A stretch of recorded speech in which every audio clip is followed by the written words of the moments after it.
Today, many people are wondering, when does life end? And this is a very strange question. It is clear that life stops with death. When breathing stops, the heartbeat disappears, and the brain dies. Yes, it is.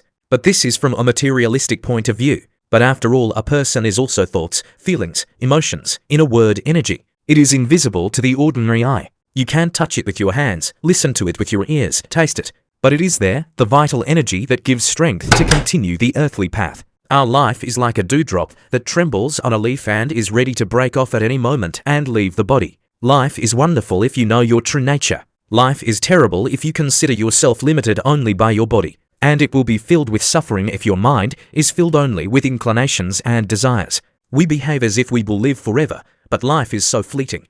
Looking back at the time we have lived, it feels like decades have passed like lightning in the sky, flashed and disappeared. And only at this moment do you realize how much time was lost, that your life has flown by in endless worries. And in the midst of this flow, the real life were those moments in which there was no suffering and anxiety, and we were in a state of absolute calm. Truly, we begin to live only after we take control of our ego.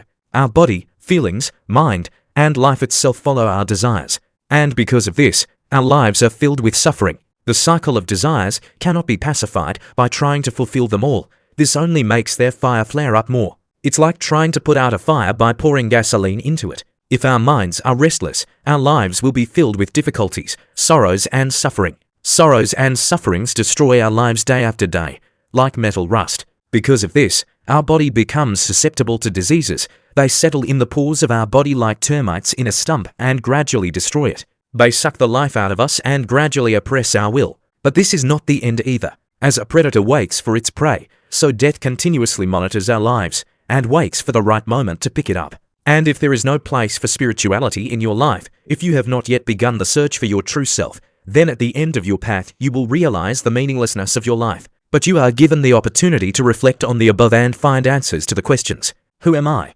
Who was I before I was born? How did this whole world come about? And how does it stop?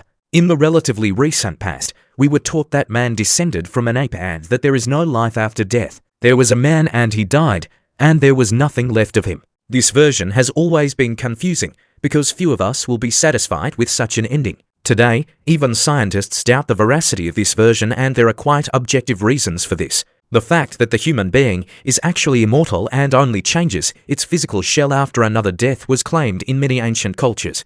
In Hinduism, which is one of the most ancient religions, reincarnation, that is, the transmigration of souls, is still preached today. It is no longer necessary to prove that the soul exists, since in addition to the Bible and similar sources, the existence of the astral body has been proven by practical experiments.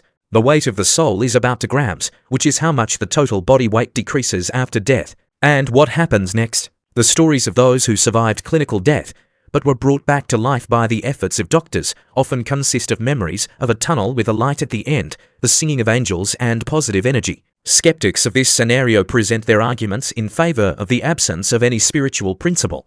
But then how to explain the cases of déjà vu? Many people often have the feeling that they were in this situation once, and not even in this life. It can also be just memories inspired by a dream or some kind of situation, although a person cannot understand how he knows the location of objects and why he is drawn to a certain area. It turns out that the Hindu and Tibetan religions are really right that the human soul is always in motion between the worlds. After death, she enters the other world, but so far no one has tried to explain exactly what is happening there. Many people are sure that souls then come back to this world in another physical shell. Regarding the time interval between death and a new birth, the researchers concluded that a newly deceased person is born only in the future. Although previously there were assumptions about the possibility of a temporary transition to the past, but the time itself, for which the soul lingers in the other world, can be different. It is possible that the delay of varying magnitude is associated with some processes of preparing the soul for a future new life. In this case, the Divine Comedy of Dante Alighieri has not just a fictional plot,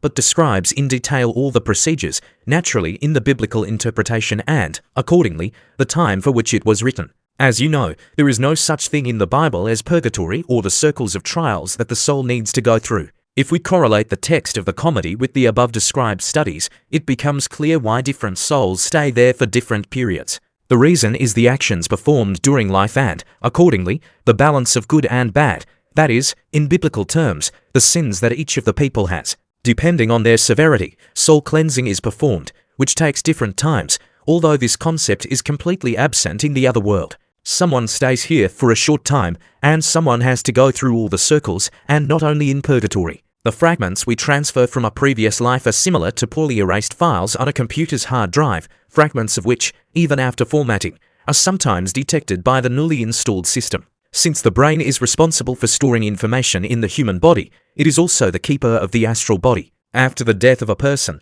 the brain still continues to live for a while. Most likely, during this period, all the information accumulated during the lifetime is transferred. It is assumed that our universe is such a peculiar place for storing the entire volume of data, or as they would say now, a remote server. Since it is still expanding, and most likely it will happen indefinitely, then the movement of souls from one body to another will also happen indefinitely. It can be said that death is not the tragic end of the living, as it is customary to present in ordinary life. This is just a transition from one state to another, which, by the way, is confirmed by the Bible itself. In religion, it is constantly mentioned that a person simply passes into another and more exalted state, so you should not worry so much about him, but on the contrary, you should rejoice. In the pre-Christian period, when mankind worshipped pagan gods, funerals were always celebrated as a solemn and cheerful event. Subsequently, this tradition disappeared, but the interpretation itself remained, although among some peoples professing Eastern Christianity, funeral and commemoration ceremonies are still held in a festive atmosphere. In particular among the Gypsies and Greeks, indirect evidence of the redirection of the soul back to earth can also be the fact that the deceased eventually stop dreaming, or this happens extremely rarely. Probably everyone has come across the fact that after a funeral, those who died always come in dreams, trying to convey some information. There may even be signs of their presence in the house, but after a while it all goes away, although some people see their deceased relatives in dreams all the time. Most likely, this indicates the constant presence of the soul in the other world.